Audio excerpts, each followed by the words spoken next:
पानी रहेछ त हो।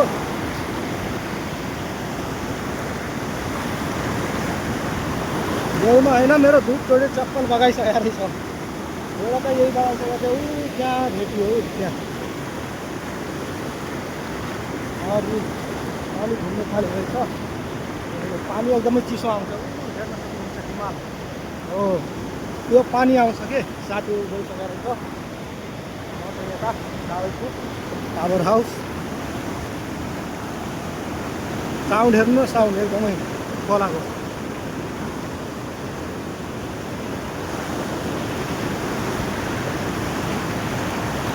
हाम्रो तराईमा पावर हाउस नबन्नको कारणै त्यही हो कि फोर्स हुँदैन हाम्रो तराईको नदीहरूमा।